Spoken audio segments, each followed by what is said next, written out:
This is Frank Consella from the Crested Butte and Aspen podcast, and my guest this episode is Will Shoemaker, the editor of the Gunnison Country Times. And so we spent a lot of time talking about what that job entails, and we spent a lot of time just talking about journalism in general, especially print media in general, and some of the challenges, of course, that they are facing right now.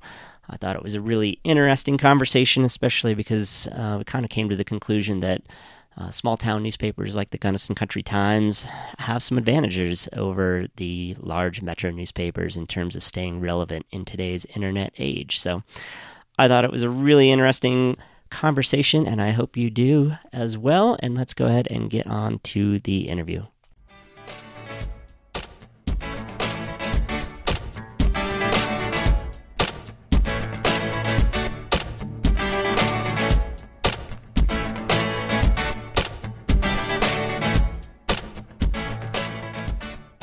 Today on Crested Butte is Home. My guest is Will Shoemaker, and Will, tell us a little bit about yourself and where you're from and all of that. I live in Gunnison. I am editor of the Gunnison Country Times newspaper. I moved to the Gunnison Valley in 2002. I'm originally from the Midwest, specifically Lafayette, Indiana. Started coming out to Colorado on ski trips when I was a pretty young kid, and decided by the time that I got to high school that I wanted to live here. Ended up starting college actually back east, and got to the point where I could transfer some credits and moved out here and finished school at Western, and have been in Colorado ever since. Moved to the Front Range for a year and moved back to the Gunnison Valley in 2007. How were these trips? Like, these were high school trips or the family trips, or how were you getting out here? These were family trips. Okay. I had family in Denver at that point in time, and my parents, when I started skiing, probably, 4 or 5 years old, at that point in time. In Indiana, like on a little tiny hill? Or? In southern Michigan and southern Wisconsin. There are a couple of hills in Indiana. Yeah. I can't say I've ever skied any of them. But southern Michigan and southern Wisconsin trash hills were kind of where it was at. Sure. Within a couple hours of where I grew up anyway. So, and then, the family started by the time my siblings and I got a little bit older and, became better skiers. My parents, who were super avid skiers, started bringing us out west, and we skied Taos and Jackson and all across Colorado, various resorts. So that was kind of how I was introduced to it. How were they big skiers then? You just said that they were big skiers, but did they live out west or something, or were they just big skiers living in Indiana? They were part of the Purdue University Ski Club, which took anywhere between 3 and 5 trips a year to various resorts, both in the Midwest and out west. Okay. And so they kind of had gotten in the process of, coming out here fairly frequently every, at least once a year on a ski vacation. Gotcha. That's how they got the bug. Yeah. Gotcha. And where did you go to school out east? And why did you, if you knew you wanted to be in the mountains, why did you start there? Purdue University, which was actually in my hometown. And the reason why I started going to school there was it was kind of at my parents' prodding. They thought it would be good. I was kind of a wild child in high school, and I think they wanted to keep me on a tight leash. Sure. Yeah. So they encouraged me to go to Purdue, and I knew even before then. I think I had made clear to them eventually I'm going to be out west. When I was a senior in high school, some buddies and I on spring break came out and skied Crested Butte and kind of looked around at Western and we all, I think, thought, oh, this is it. And so one of us actually came out immediately upon graduating and started going to Western. So I had some friends that were attending Western as well. How did you choose Crested Butte on that spring break trip? It was one of, I had skied Crested Butte before, but it was one of my favorite mountains that I, even at that, age that I recall really liking. And so when we were talking about, where would be a good spot, I think the year before that, a friend and I had gone to Jackson, actually with my family. And so we wanted something different and we're thinking about where would be good in Colorado. And so kind of picked Crested Butte. Gotcha. So you ended up at Western, and what did you study at Western? I studied English literature and I minored in journalism. At that point in time, there was a journalism minor at Western. It is no longer. It has been discontinued. And not a major either then?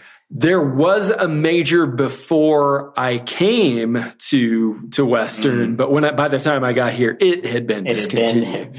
It moved down the ranks from minor to non-existent. Yeah. Okay. Right. Yeah. Okay. So clearly you're actually doing what you studied in school. And had you always wanted to do that? Were you like high school newspaper editor? No, yearbook and all that? Or? I wasn't. I was not involved in either yearbook or newspaper in high school. Shortly before I graduated high school, I had no idea what I wanted to do. I wasn't even sure if I was going to go to college.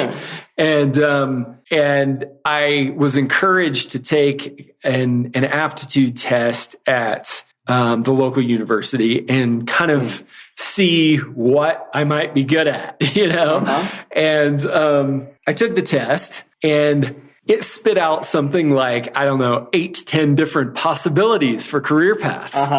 And I don't remember what any of them are other than journalist. Okay. And so that next fall, I decided to enroll at Purdue. And I started working at that point in time for the student newspaper there. Okay. And kind of fell in love with it. Just really enjoyed the process of telling these stories, going out and interviewing people, coming back, writing the stories, even the late night editing, writing, newspaper building process. I loved it. And so I, at that point in time, was majoring in English literature at Purdue, and was still kind of was still kind of exploring journalism as a possibility. I wasn't at that point in time committed to it. But by the time I came out to Colorado and enrolled in Western, I was pretty committed that it was something I wanted to do. So when I came to Western, I applied for and became news editor for the Top of the World, the student newspaper at Western. The next year became editor of the publication. And then by that time had decided this is it. This is what I want to do. And then you already mentioned it at the Gunnison Country Times. Did that start right out of graduation, or how did you start? When I was my senior year at Western, when I was editor for the Top, I applied for a Colorado Press Association scholarship internship. It was a program that they'd give you a scholarship to kind of, cover your living expenses for the summer, with the understanding that you would intern for a newspaper somewhere in the state. Okay. You didn't get to pick what that newspaper was. And at the time I was painting houses, professionally, and I think I was like painting like 30 hours a week and going to school, 15 hours or something like that. And it was spring of, it actually would have been my junior year. And I got a call one day while I was driving home from work from Chris Dickey, the current owner and publisher of the Times. And he said, "Hey, Colorado Press Association got a hold of us. Are you interested in doing an internship with us this summer?" Awesome. And I said, yeah. So I did the internship, loved it, ended up doing a second internship for the Times my first semester of my senior year at Western, and another one the next semester. Chris offered me a job upon graduation. I didn't accept it. My current wife and I, we were just boyfriend, girlfriend at the time, moved to Boulder County, and she was going to culinary school there. And I started working for a newspaper group on the Front Range. And then the understanding between both of us were that we wanted to move back to somewhere in the mountains. We knew that. And after working at that newspaper group for about a year, we took a trip back. She had graduated from culinary school by that point, and we happened to, on the trip back, both get job offers. Me from the Gunnison Times, and Leora at a restaurant here in town. So we moved back, and that was 2007. So we've been here ever since. Yeah, that's awesome. That's awesome, because a lot of times people leave with the plan of coming back and don't make it back. So, and now you're the editor. So what exactly is the editor versus being a reporter or whatever? I assign stories. I do some writing myself, which I think for a newspaper our size is pretty common. That, the editor does do some news coverage, feature writing, photography. Sure. And so I'm after assigning stories then for the next couple of days, because we are a weekly publication, I'm working with our team of reporters to make sure that, everything's going as planned with their stories, helping them out with possible sources, answering questions if they have any. And then I'm in kind of in between working on my own stories. And then deadline day comes and I'm editing all that content, whether it be a news story, a feature story, what we call a cut line, which is basically a caption for a photo. Editorials, guest columns that have been submitted. I'm, writing editorials. I'm writing news stories myself, just, making sure everything's as it should be. And then, the next day, which for us is Wednesday, that's our production day. I'm making sure that the production team, which consists of 2 designers, has everything they need, to get the newspaper on the page. Laid out, so to speak. So yeah, that's about it. That sounds like a lot, actually. Yeah. With the editing process, is it like mostly just a lot of grammar, or is there a lot of like rewrite this whole paragraph or change your whole theme, or how invasive, I guess, to the original writer is that process? It's all of the above. Okay. And it oftentimes, well, another thing I didn't mention that I'm doing is I typically have at least 1, sometimes 3 interns per semester. Okay. From Western, and occasionally from Gunnison High School. So I'm working with those folks as well. Mm-hmm. And it really depends on the writer's level of experience, how much invasive editing I'm doing, but I really try and make sure with those younger writers, especially, that they understand why certain edits are made, and, kind of help them become better writers. So there's a lot of coaching as well to answer your former question. Gotcha.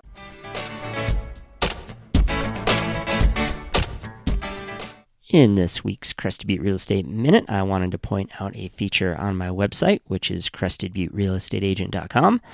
So if you go there and you click the property tab and then you scroll down and you click on Crested Butte neighborhoods, you'll find a list of all the neighborhoods from Gunnison all the way through Mount Crested Butte. So for instance, if you were looking down in Gunnison and you wanted to check out Dos Rios or Ohio Meadows or the Hartman Rocks area, any of those areas, you just click on that and you'll find all the current listings. So if you're a homeowner and you're just curious what's going on in your neighborhood, you can look at it that way. And same thing, if you know that's an area you want to buy, it's a great place to start.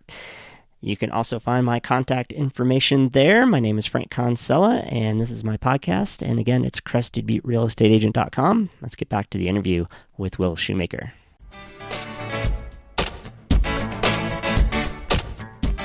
Well, let's switch it up a little bit to like bigger picture of newspapers and journalism in general. I'm a Denver native, so I grew up reading the Denver Post. I'm a sports fan, so I'm always reading the sports page. And the Denver Post, I feel like they're really struggling. They got rid of all these great writers that they had. Mm-hmm. I'm a big hockey fan, so I'll read like an article about the Avalanche, and it's an AP article. I'm like, well, what's the point of that? But at the same time, I guess I can see there are other places to get my news about the Colorado Avalanche. There are blogs, there are this, there's that. It seems like local news is much better situated to kind of deal with that than a bigger subject like the Denver Broncos or the Colorado Avalanche or Colorado news. This is a really long question. I'm going to just keep going, but no one else is going to cover a Gunnison county commissioner meeting other than you guys in the Crested Butte News. So I guess talk about that. Yeah. So, I mean, kind of what's happening right now with those large metropolitan newspapers. There are a lot of factors involved in that. Mm-hmm. There's going back to the early 2000s when there was really a push to create a web presence with content, in which those publications were giving that content away for free, all of it. You could go to the Denver Post or the New York Times and you would see ads on the web page, but every story that they ran in print could also be accessed in its entirety for free. Mm-hmm. And so it was a model that didn't work, mm-hmm. and it took some years for those publications to figure that out. And, when they did, it didn't work financially is what I mean. Sure. The revenue that was being generated for advertising that you saw on those sites wasn't paying for the time that was being put in to produce those stories, sure. right? And so you saw, probably about 10 years ago, those publications really start to pull back on that model and try and put paywalls up, sure. right? And not give that content sure. away for free. But there had already been an expectation created that the content would be free. Exactly. Exactly.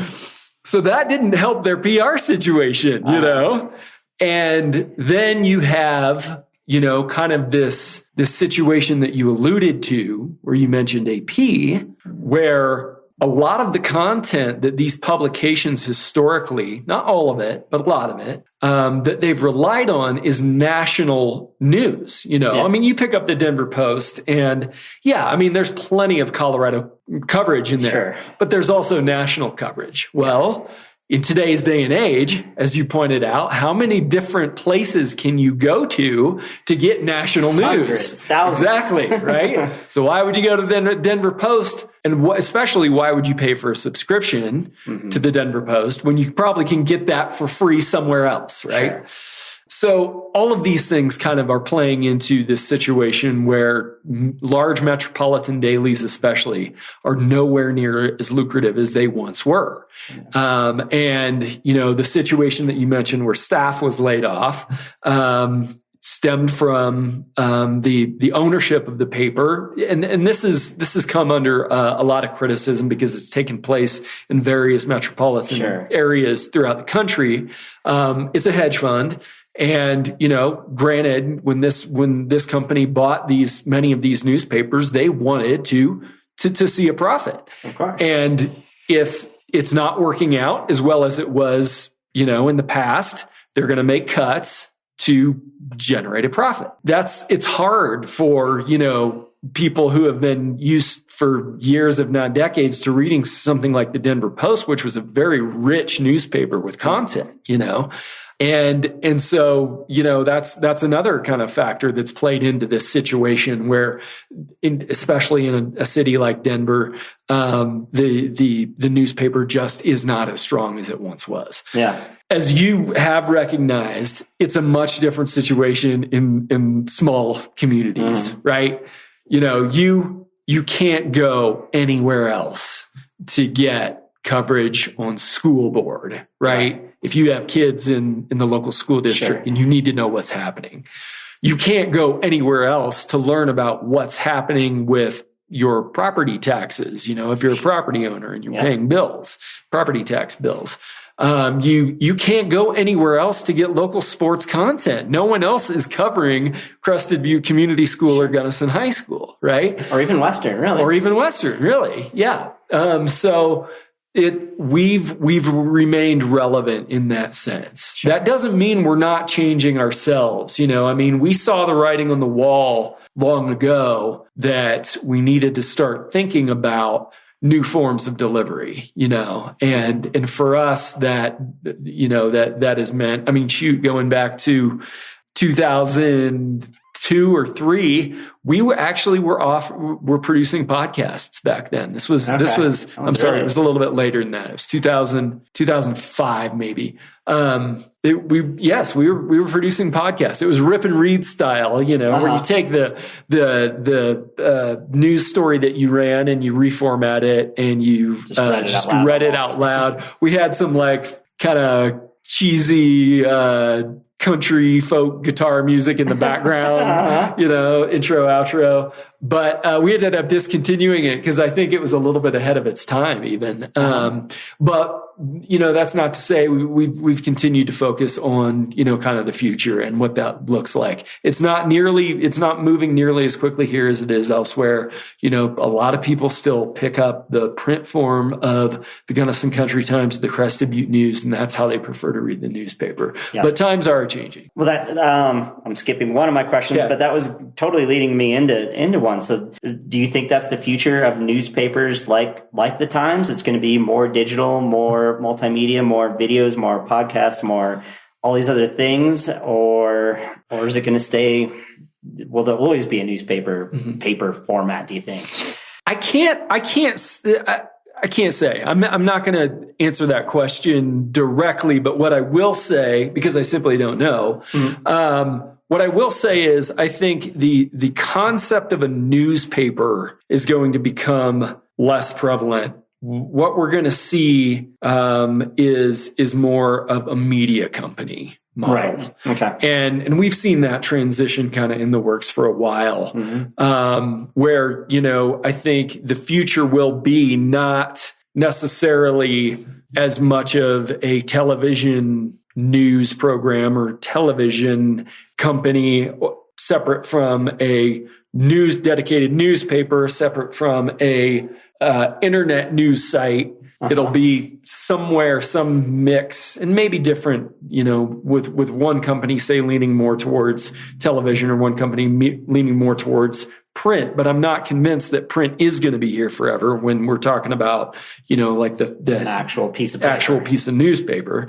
But I think we're going to see more media companies, more conglomerates of types of media than we have in the past. I think that's really the future. Yeah. That's what I see. But I will say, to your question, print, especially in small communities, still remains extremely popular. And it's really surprised me how much it has. I would have thought we would be well into delivering most of our content digitally if you asked me this question 10 years ago. By this point, we're simply not. It's moving very slowly. And I mean, we're, even for companies that are reacting to demand, that are providing as much web-based content as there is demand for, we're still not seeing that great a demand. And there are lots of factors for that. Everything from, the bandwidth of service that we have here from internet companies and, cellular devices, to all sorts of other factors. And some demographics. Sure. Yep. So you already talked about this, but I don't know if they're your competition, but also your kind of partner, I guess, would be the Crested Butte News, sort of, in a lot of ways. But they have all their articles online free, and there's not even a paywall even after 5 articles or 10 articles, which seems to be the way that a lot of newspapers do, is a certain number that you get. And you guys are 0. You're not even 5 free ones, at least as far as I know. Right. Why do you think that is? Do you think, I don't know, thoughts on that? Yep. Yeah. I mean, it's since I joined the Gunnison Country Times, going back to, I guess, that situation that I described where the New York Times, for example, was giving away content and then realized that it financially wasn't working for them. So now they're 10 times? I think 10 times. Maybe? Exactly. Like one of the things that I really enjoy about the Gunnison Country Times, and this is the result of decisions on the part of both current and past ownership. Chris Dickey previously had a partner in ownership, a guy named Stephen Perotti, and Stephen was very web savvy and kind of, I think, convinced the rest of the publication at that time that content should not be given away. And I think, since I've come on board, I've certainly agreed with that. In at least when it is given away, you need to do it very carefully. Sure. And so we do actually give some content away. Yeah, I've noticed that. But I haven't figured out the rhyme or reason to it. I'll just be like, I can actually read this article. Or that decision, giving some away and not others, is based on research within the newspaper industry that shows, from a brand perspective, you're doing yourself a service by giving away a small amount of content. But for those companies, and it's all for which it's important, and it's always been important for the Gunnison Country Times to not give away content. The reason is that, you're essentially devaluing that product by giving it away for free. And it's difficult to monetize providing content on the web. Sure. And so that's the reason why we've always, had that paywall up. And so did that answer the question, or is there any aspect of that? I'm happy to elaborate on any part of that. Well, I guess the flip side is, obviously you're going to get less eyes on those digital ads. You're going to get less eyes on any digital pay streams, basically. Yes. I know, like for me as a real estate agent, I'm always trying to share with my clients and potential clients, articles of interest. And when it's something that I know that they probably may not have a subscription to, then I can't share it because they won't even get to see it. So there's kind of like this weird in-between zone. That. Yeah, I can understand for someone who wants to share it, how that there would be a that wouldn't be the best situation for them. But in terms of our advertising base, we do sell in packages, so oftentimes it'll be a print web package, and there simply hasn't been the requests for as much web presence as there has been print yet. So we just really haven't seen that gotten to that shift where we can justify saying, okay, we're providing enough advertising on the web that, we can, it makes sense to give that content, that editorial content away for free. Sure. Yeah. Well, I think we could run circles around that one for a while. So let's move on. So, thoughts about the press in general kind of being attacked with, hashtag fake news or whatever. What do you think about that? I mean, there are obviously you're a person, so you're going to have opinions, and it's probably really hard to stay neutral at all times on all subjects. So I'm sure that's something that you struggle with constantly, especially as an editor with your other writers. But what do you think about that? So, the attacks, I feel a little bit removed, honestly, from them, because much as we, have talked about this kind of this distinction between large metropolitan dailies and small town newspapers, I feel that there's a similar kind of dividing line between national news and local news. Sure. And I've watched a lot of what's happened at the national level, and much of it, my thought has been that it's a lot of the criticism is justified, especially on the broadcast side of things, especially, the television networks, where you've seen decisions on the part of network leaders, shift from what was previously, an objective news outlet to very much, politicized leaning within the coverage that they were providing. People almost pick their... Exactly. Right. So then you've got based on your political leanings, you pick your TV channel. And so I see where it's very easy to criticize that, and, the whole idea of fake news, which, I mean, sometimes I think when I hear fake news, I I stop and I think for a minute about what it's being referred to, because it can mean a lot of different things. It can be the Donald Trump meaning, which is oftentimes he simply disagrees with what's being reported, or it can be like a lot of the stories that you see passed around social media that are legitimately not real stories. They are fake and intended to mislead. Right. So when I hear fake news, I'm like, I think to myself for a second, what's being talked about here? Right. And that in itself is certainly not good for media. Right. In the larger sense that we have to decide what the context is here, and so I do think that at the national stage, a lot of the criticism is justified. I don't feel, don't get me wrong, as a newspaper editor, oftentimes people, will criticize your moves, but I think that that sort of criticism is intended to help, provide a better product for the community. And I think I've always taken it that way. It should, I've taken that constructive criticism to heart.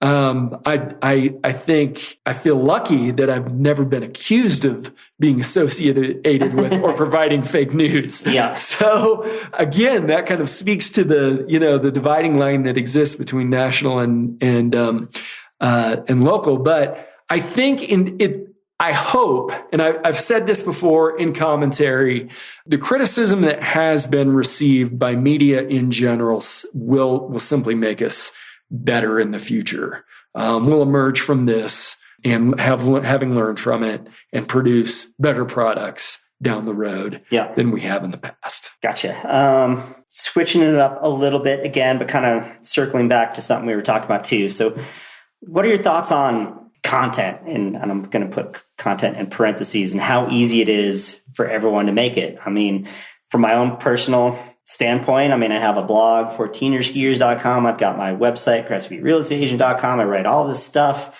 The 14er skier stuff, it led to a book deal, but I didn't study journalism. Are you like, man, what the heck? That guy just blabbers on and he gets a book deal and I studied it? Or are you like, no, this is cool that everyone can put their thoughts out there and create content. Much of it is good and much of it is bad.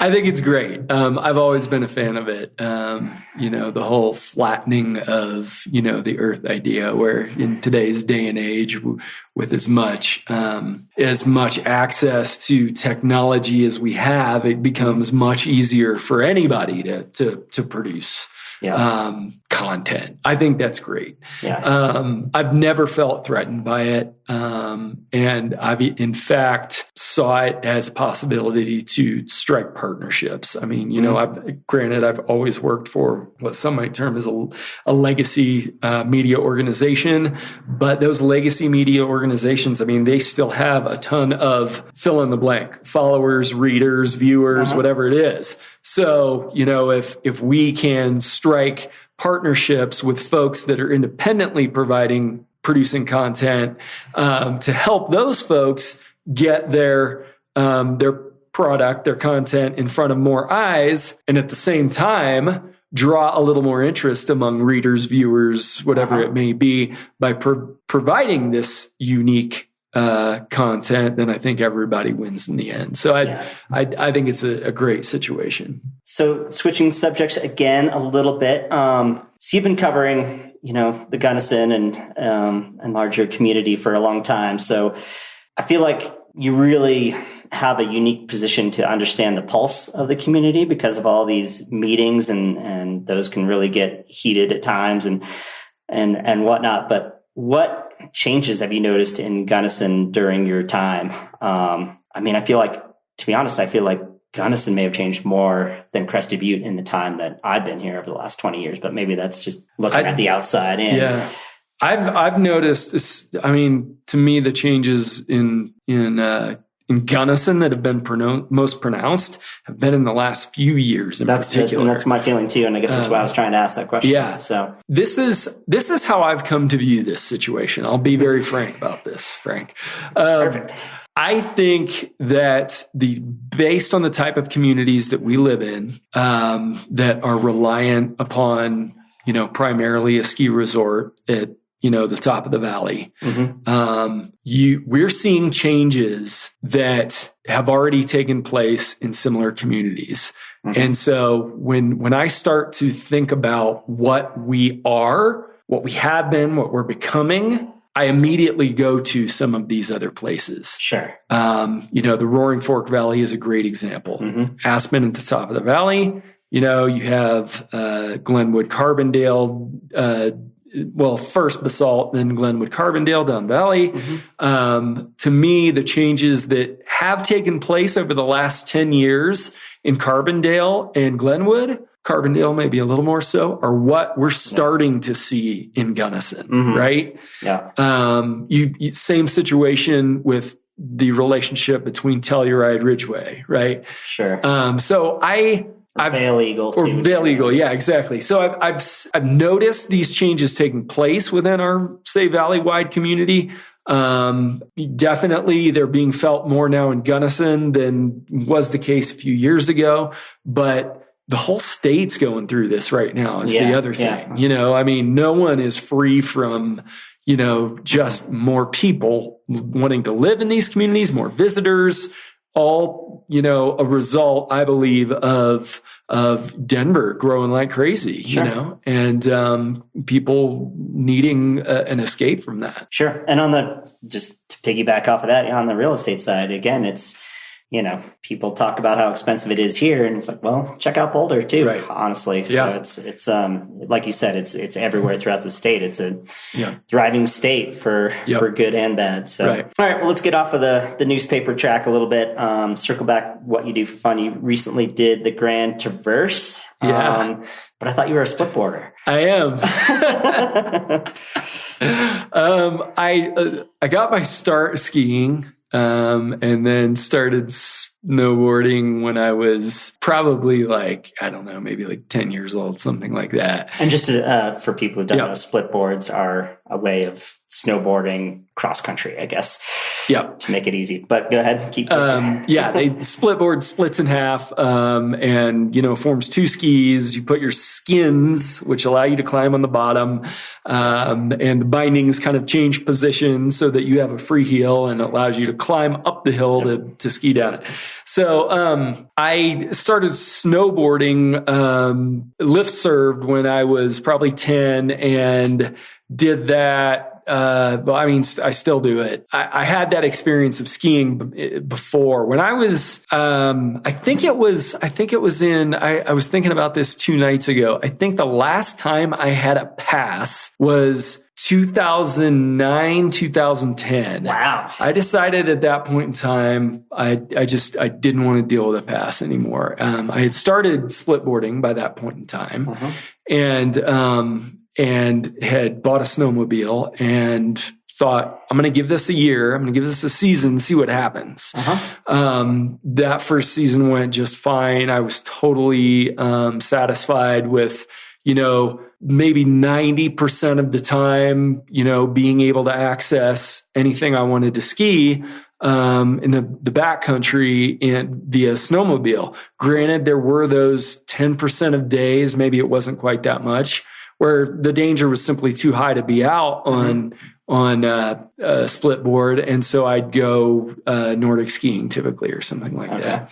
And so basically that's what I've done for, since 2009, 2010. I've been totally happy with that. I'll spend a couple of days at the resort, either because family's in town and I want to ski with them or something else. Or, an occasional powder day when I come across a ticket or something. And powder days are really fun. Yes, they are, for sure. Anyway. Yes, I don't disagree with that. But 3 years ago, I think it was 3 years ago, my wife convinced me to do the Grand Traverse with her. She had never done it before at that point in time. And I take it she was a skier, not She's a skier. She's a very avid skier. And it took her 1 or 2 seasons after I quit buying a pass to do the same, but she's been in the same boat since then. She's had, been totally happy with snowmobiles for access. So we did it that year, except for the fact that we got reversed. And then we took a year off, Just time off. Reversed. Better explain what know. Reverse is. So in the Grand Traverse, 40-mile ski race from Crested Butte to Aspen, there's a fair amount of avalanche danger, to the point that if a storm has occurred recently, by the time the start of the race comes along, it is possible that race organizers will decide not to send the group to Aspen. And so what happens is the racers go to about a midway point, and then not completely turn around and take the same course back, but take a slightly different course on the way back and finish where you started. Which has become known as the reverse. Yes.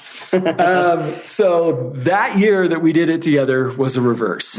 We took a year off, having that bad taste in our mouth. And then last year, my wife did it with another partner and got reversed. Yeah. So she was, 2 years having done it, having yet to make it to Aspen. She asked me if I wanted to do it this year. I felt bad. I was like, yeah, I'd like to make it to Aspen too. Yeah. So we did it. Yeah, we made it to Aspen. Nice. But to go back to, I guess, your original question, when I was training a few years back for the Grand Traverse, skiing came back to me pretty quickly. And so I do ski on occasion. It's typically on a pair of super lightweight gear, but I do ski on occasion. You can make it through. Yeah. Nice. So I know you're also a hunter and I believe a mountain biker as well. And one thing I've noticed just pretty recently, it seems like there's a little bit of increasing friction there. So as someone who does both, what are your thoughts on that? I've got an interesting kind of perspective on this. When I first moved to Colorado, I was extremely avid mountain biker. Was for probably 10 years after that. I go through these kind of changes, I guess, in my outlook. I sold my bike about 3 years ago, and I haven't bought one since. Okay. All right. And I did so when I started trail running really avidly. Okay. So I'm spending as much time as I did on a mountain bike on the same trails, but I'm typically running now. On occasion, I'll borrow a bike and go for a ride with some friends.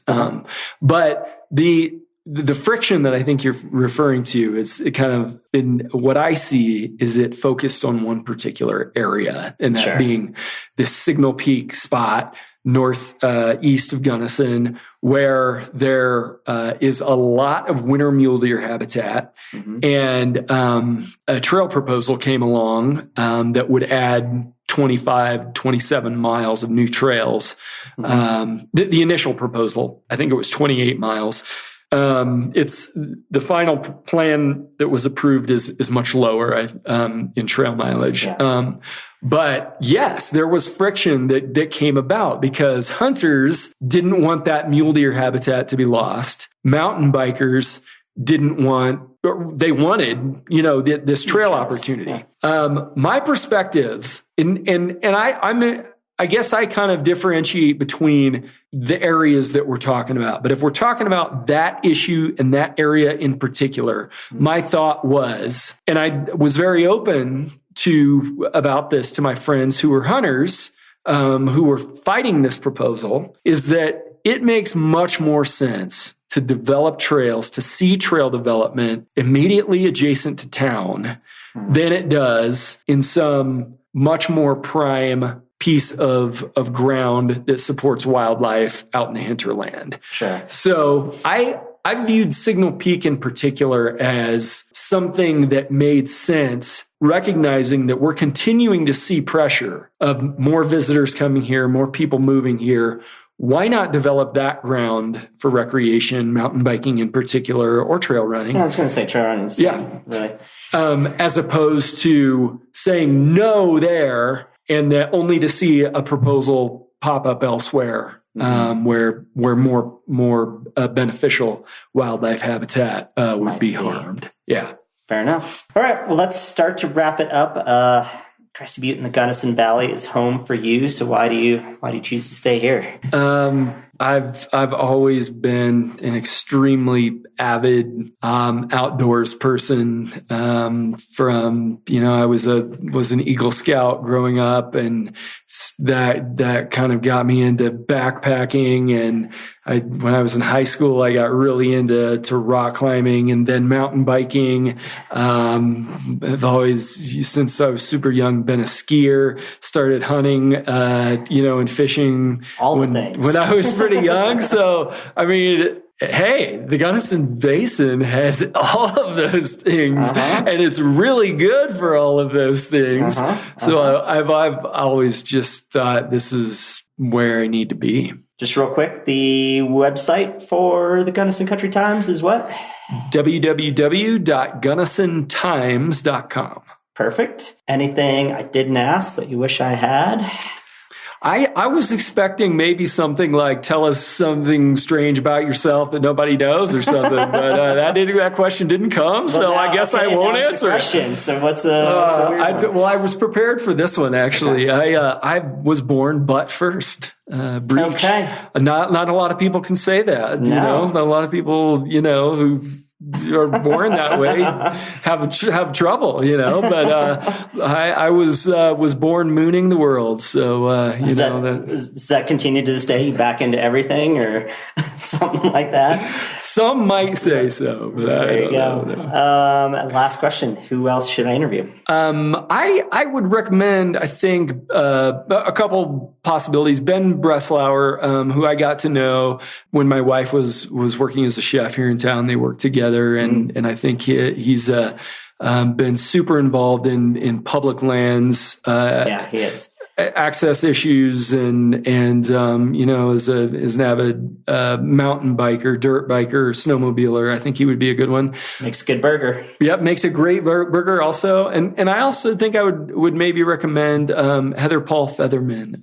I serve on the board of the Crested Butte Snow Sports Foundation with Heather. She's the president of the board, and I think she's got a really interesting outlook as a former professional skier, and so also very invested member of the community. Yeah, no, she'd be great. She works with me here at Signature Properties, so I should definitely talk to her as well. So awesome. Thanks so much for both of those recommendations and for coming up to Crested Butte and chatting today. You're welcome. Thank you, Frank. Thanks for listening to the Crested Butte is Home podcast with me, Frank Consella.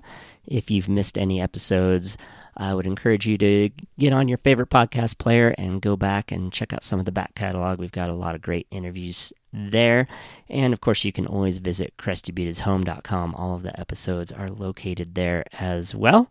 And one final thing, if you enjoy this podcast, consider sharing it with your friends who love podcasts and love Crested Butte and Gunnison. Really appreciate that a lot. As always, my website is crestedbutterealestateagent.com if you have any questions about local real estate, and I will see you in a couple weeks.